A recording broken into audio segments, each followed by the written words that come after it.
नमस्कार, स्वागत आहे आपल्या सर्वांचं आपल्या एस-के एज्युकेशन ऑनलाईन लर्निंग प्लॅटफॉर्मवर. आजच्या सेशनमध्ये आपण 20 महत्त्वपूर्ण क्वेश्चन्स घेणार आहोत. वन वर्ड सबस्टिट्यूशन या टॉपिकवर.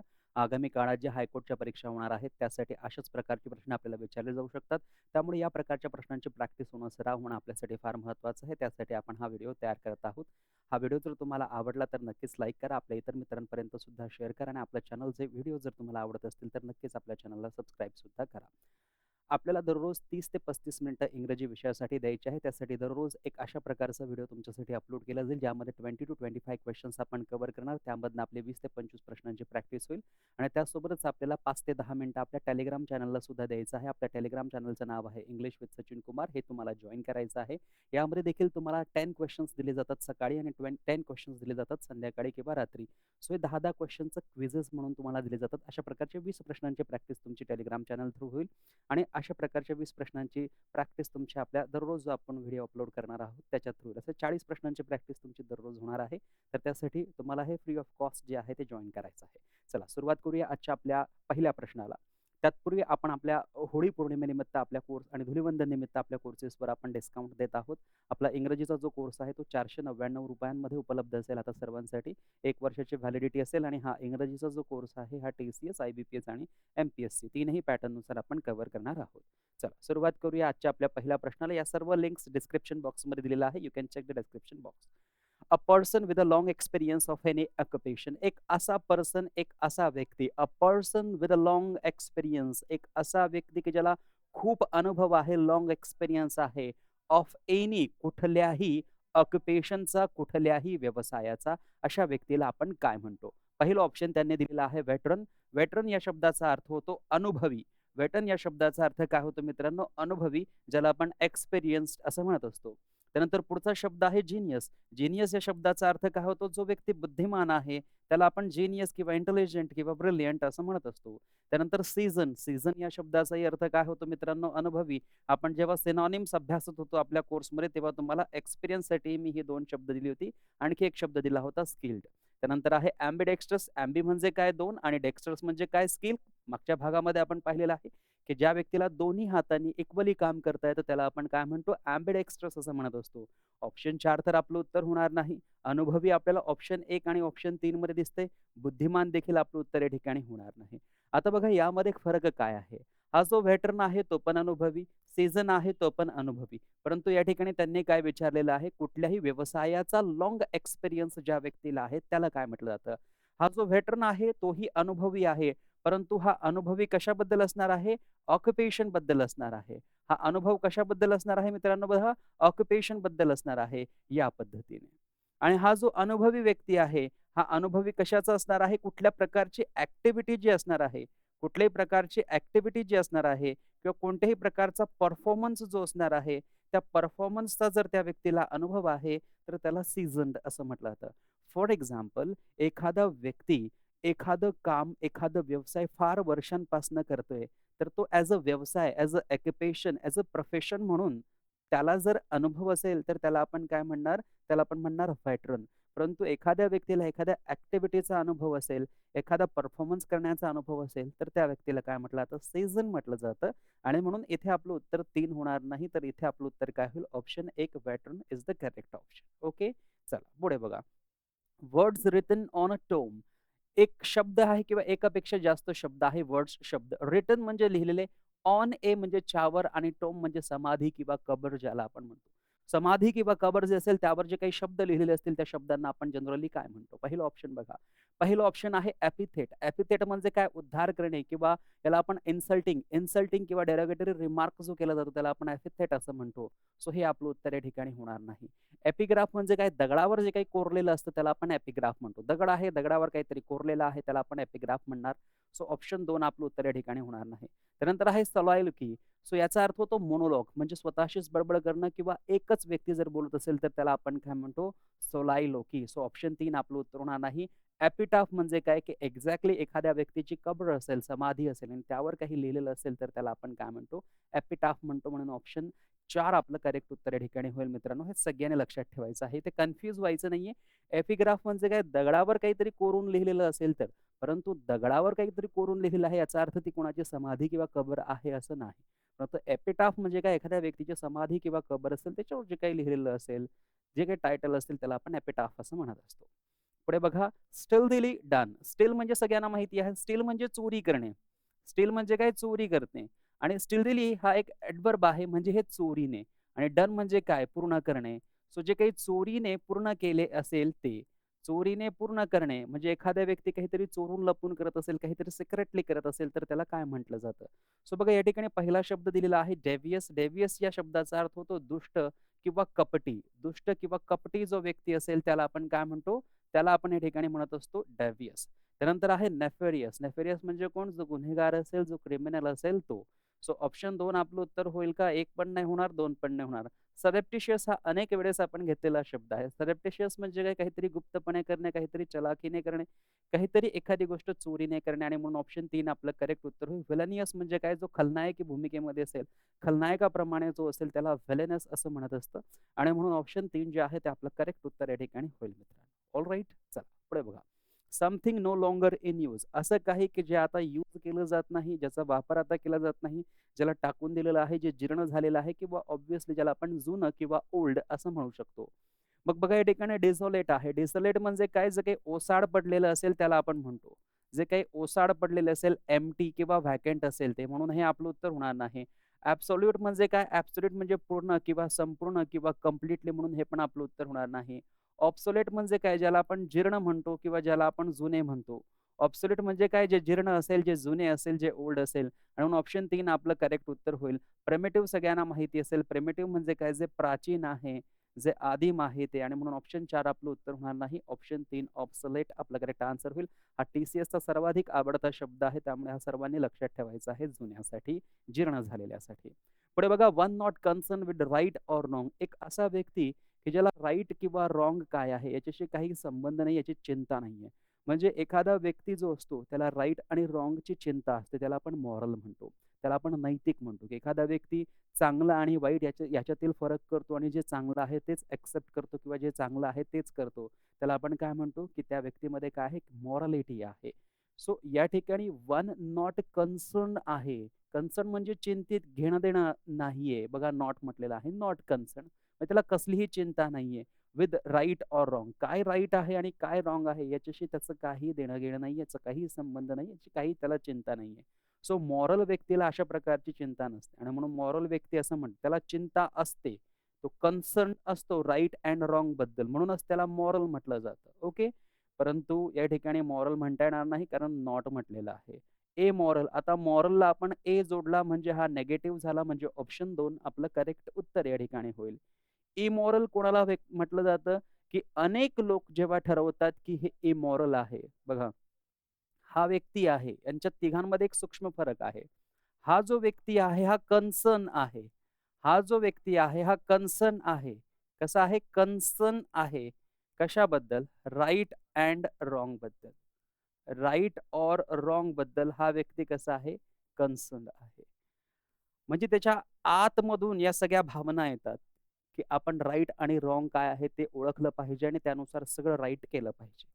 आणि हा जो व्यक्ती आहे हा कन्सर्न, नॉट कन्सर्न म्हणूया. हा व्यक्ती कन्सर्न्ड नाही. कशाबद्दल? राइट ऑर रॉंग बद्दल.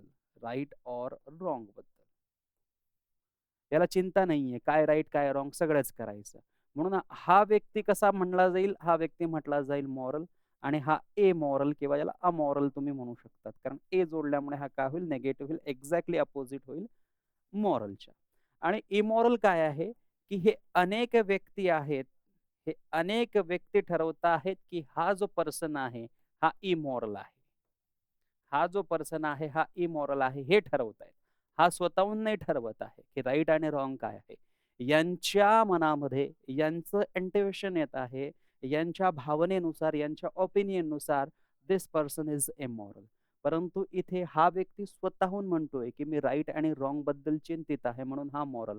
हा व्यक्ती स्वतःहून डिसाईड करतोय, की मॉरल हा व्यक्ती स्वतःहून डिसाईड करतोय, की राइट काय, रॉंग काय, ट्रू काय, फॉल्स काय त्याच्याशी मला काही देणं-घेणं नाही. म्हणून हा स्वतःहून काय होईल? अमॉरल होईल. आणि इथे दुसरे व्यक्ती ठरवतायत, की particular XYZ person is immoral. आणि म्हणून इमॉरल येणार नाही कारण वन नॉट कन्सर्न म्हणजे कन्सर्न स्वतःहून आतून आली पाहिजे हे होणार नाही. इमॉर्टल म्हणजे अमर सगळ्यांना माहिती आहे. सो हे आपलं उत्तर होणार नाही. ऑप्शन 2 आपलं करेक्ट उत्तर या ठिकाणी होईल. सूक्ष्म फरक आहे, लक्षात आला असेल. पुढे बघा, a person who opposes war or use of military force. एक असा व्यक्ती जो नेहमी युद्धाला विरोध करतो आणि शांततेचा संदेश देतो, त्याला आपण फेसिस्ट म्हणतो का? नाही. फेसिस्ट हा अशा प्रकारचा व्यक्ती असतो, की असं असं म्हणणं असतं, की संपूर्ण पॉवर ही सेंट्रलकडे असली पाहिजे, केंद्राकडे असली पाहिजे आणि कोणत्याही प्रकारचा विरोध किंवा कोणत्याही प्रकारचं अपोनंट किंवा कोणत्याही प्रकारचं अपोज त्यांना व्हायला नको. अशा प्रकारची विचारधारा मानणारे लोक काय असतात? फेसिस्ट असतात. परंतु हा तर युद्ध नको, शांततेचा संदेश देत आहे. पासिफिस्ट हे जे लोक असतात, हे नेहमी काय करतात? शांततेचे दूत असतात आणि हे काय करतात? शांतता प्रसारित करतात किंवा शांततेचा संदेश देतात आणि म्हणतात, कोणत्याही प्रकारचं युद्ध व्हायला नको. नार्सिसिस्ट तुम्हाला माहिती असेल, जो स्वतः आत्ममग्न असतो, जो व्यक्ती स्वतःचीच स्तुती करतो आणि स्वतःच्याच प्रेमात पडलेला असतो, त्याला आपण नार्सिसिस्ट असं म्हणतो. आणि फॅटलिस्ट म्हणजे कोण? दैववादी व्यक्ती, जो आपल्या नशिबावर विश्वास ठेवतो, त्याला आपण दैववादी असं म्हणतो. म्हणून ऑप्शन 4 सुद्धा आपलं उत्तर होणार नाही. आपलं करेक्ट आन्सर या ठिकाणी होईल पॅसिफिस्ट, जो युद्धाला नकार देतो तो. पुढे बघा, सिव्हिअरली अब्युसिव्ह रायटिंग इन जर्नल्स. जे विविध प्रकारचे जर्नल्स असतात, त्यामध्ये अब्युसिव्ह रायटिंग केली जाते. अब्युसिव्ह रायटिंग म्हणजे इन्सल्टिंग रिमार्क्स केले जातात. त्याला काय म्हटलं जातं? इमॅजिनरी म्हणजे काल्पनिक, हे तर सगळ्यांना माहिती आहे. स्पेक्युलेटिव्ह जर आपण म्हटलं तर स्पेक्युलेटिव्ह काय होईल, की जेव्हा आपल्याला थोडीशी इन्फॉर्मेशन असते, त्या थोड्याशा इन्फॉर्मेशनवर आपण काहीतरी गेस करतो किंवा तरी लॉजिक लावतो, परंतु संपूर्ण इन्फॉर्मेशन आपल्याकडे नसते. अर्धवट इन्फॉर्मेशनच्या आधारावर जो आपण लॉजिक किंवा गेस करतो, त्याला आपण स्पेक्युलेशन असं म्हणतो आणि तो व्यक्ती स्पेक्युलेटिव्ह असतो. हे आपलं उत्तर होणार नाही. त्यानंतर या ठिकाणी आहे स्करलेस. स्करलेस या शब्दाचा अर्थ काय होतो, की जर्नल्समध्ये जे काही चुकीचं किंवा वाईट लिहिलेलं असतं किंवा जे अबेसिव्ह रिमार्क केलेले असतात ते, म्हणून ऑप्शन 3 बरोबर होईल. सरकास्टिक म्हणजे काय, की फनी वेने किंवा रिडिक्युलस वेने एखाद्या व्यक्तीला हर्ट करण्यासाठी जे काही लिहिलं जातं किंवा जे बोललं जातं, त्याला आपण काय म्हणतो? सरकास्टिक म्हणतो. म्हणून ऑप्शन 4 आपलं उत्तर होणार नाही. ऑप्शन 3 आपलं करेक्ट आन्सर या ठिकाणी होईल. पुढे बघा, call upon God or any other power like law etcetera for help or protection. So या ठिकाणी जर आपण पाहिलं तर देवाची प्रार्थना करणे, कॉल अपॉन गॉड, देवाची प्रार्थना करणे, और एनी अदर पॉवर, और ज्या पॉवरला, ज्या शक्तीला तुम्ही मानत असणार किंवा लॉ वगैरे एटसेट्रा फॉर हेल्प और प्रोटेक्शन. जेव्हा तुम्ही संकटात असतात, तेव्हा आपण परमेश्वराचा धावा करतो किंवा कुठल्याही शक्तीला आपण प्रार्थना करतो आपल्या हेल्पसाठी, तर अशा परिस्थितीला किंवा त्याला काय म्हटलं जातं? तर त्याला आपण काय म्हणत असतो? इन्व्होकेशन म्हणत असतो. म्हणून ऑप्शन 1 आपलं करेक्ट आन्सर या ठिकाणी होईल. त्यानंतर या ठिकाणी आहे इन्व्होल्यूशन. इन्व्होल्यूशन म्हणजे काय? गुंतागुंत किंवा मिसळणे, हे आपलं उत्तर होणार नाही. इनंडेशन हा अनेक वेळेस पाहिलेला शब्द आहे. इनंडेशन म्हणजे काय? पूर येणे किंवा पाण्याने पूर्णतः कव्हर होऊन जाणे. त्याला आपण म्हणतो इनंडेट आणि त्याचा शब्द झालेला आहे इनंडेशन. आणि रिव्होकेशन म्हणजे काय? एखादा रूल वगैरे कॅन्सल करणं. रिव्होक म्हणजे कॅन्सल करणे आणि त्याचा रिव्होकेशन हा नाऊन तयार झालेला आहे, म्हणून हे सुद्धा रद्द या अर्थाने होईल. ऑप्शन 1 जे आहे ते आपलं करेक्ट उत्तर या ठिकाणी होईल. पुढे बघा, fear of being enclosed in a small closed places जर आपण या ठिकाणी पाहिलं, सो फिअर ऑफ बीइंग एन्क्लोज, बंदिस्त जागेची भीती ज्याला वाटते, त्याला काय म्हटलं जातं? सो या ठिकाणी बघा, ॲगोराफोबिया आहे. ॲगोराफोबिया म्हणजे काय मित्रांनो? ज्या ठिकाणी लोकांची फार गर्दी आहे, फार जास्त लोक आहेत, खूप जास्त लोक आहेत आणि त्या लोकांना घाबरतोय, त्याला आपण ॲगोराफोबिया असं म्हणतो. म्हणून हे आपलं उत्तर होणार नाही. क्लास्टरोफोबिया म्हणजे काय? अतिशय बंदिस्त जागा आहे आणि त्या बंदिस्त जागेमध्ये जर आपण असून आपल्याला जर भीती वाटत असेल, तर आपण त्याला म्हणू शकतो क्लास्टरोफोबिया. म्हणून ऑप्शन 2 आपलं करेक्ट आन्सर होईल. त्यानंतर आहे झेनोफोबिया. झेनोफोबिया म्हणजे काय म्हणू शकतो आपण? तर झेनोफोबिया याचा अर्थ होतो, की जे फॉरेनर्स आहेत त्यांच्याबद्दल जर आपल्याला भीती वाटत असेल, तर त्याला आपण म्हणतो झेनोफोबिया. सो हे आपलं उत्तर या ठिकाणी होणार नाही. आणि पॅरानॉर्मल ॲक्टिव्हिटी वगैरे ज्या आपण ऐकत असतो. सो एखादा व्यक्ती ज्या ठिकाणी नाहीये, त्या व्यक्तीबद्दल जर आपल्याला भीती वाटत असेल, तर त्याला आपण पॅरोनिया असं म्हणत असतो. ऑप्शन 4 आपलं उत्तर होणार नाही. ऑप्शन 3 आपलं करेक्ट आन्सर या ठिकाणी होईल. पुढे बघा, one who has become dependent on something or drugs is. एखादा व्यक्ती जर ड्रग किंवा काही नशेली पदार्थ असतील त्यावर जर तो डिपेंडंट असेल, तर त्याला काय म्हटलं जातं? सगळ्यांना माहिती आहे. ॲडमंट म्हणजे कोण? ज्याला आपण म्हणतो स्टबन किंवा ऑब्स्टिनेट. जो व्यक्ती जिद्दी आहे, जो व्यक्ती हट्टी आहे, जो व्यक्ती ऑब्डुरेट आहे, जो व्यक्ती बुल हेडेड आहे, त्याला आपण काय म्हणतो? ॲडमंट असं म्हणतो. म्हणून हे आपलं उत्तर होणार नाही. एडिक्ट म्हणजे काय? ज्याला आपण फरमान म्हणतो किंवा फतवा म्हणतो किंवा राजाज्ञा म्हणतो किंवा राजपत्र आपण ज्याला म्हणतो. राजाने दिलेली आज्ञा म्हणजे राजआज्ञा. कुणीतरी काहीतरी फतवा जारी केलेला आहे, कुणी काहीतरी फरमान जारी केलंय, त्याला आपण एडिक्ट असं म्हणतो. म्हणून हे सुद्धा आपलं उत्तर होणार नाही. एडिक्ट सगळ्यांना माहिती आहे. ऑप्शन 3 आपलं बरोबर होईल. त्यानंतर डेरेलिक्ट जर आपण पाहिलं तर याला म्हटलं जातं टाकून दिलेला, परित्यक्त. आणि हे डायरेक्शन जो आहे हा शब्द या ठिकाणी चुकीचा आहे. हा डायरेक्शन जो शब्द आहे मित्रांनो, हा या ठिकाणी चुकीचा टाईप झाला. ओके, ठीक आहे. चला पुढचा प्रश्न बघा. पुढचा प्रश्न त्यांनी आपल्याला दिलेला आहे. प्रश्न क्रमांक 11. Succession of rulers belonging to one family. एकाच फॅमिलीतून येणारे जे सक्सेशन असतात. सक्सेशन कुणाला म्हटलं जातं? नंतर येणारे जे पिढीचे लोक आहेत ते. ऑफ रूलर्स शासनकर्ते. Belonging to one family. म्हणजे आधी हा शासन करत होता. त्याच्यानंतर याच्या फॅमिलीतला हा व्यक्ती शासन करायला लागला.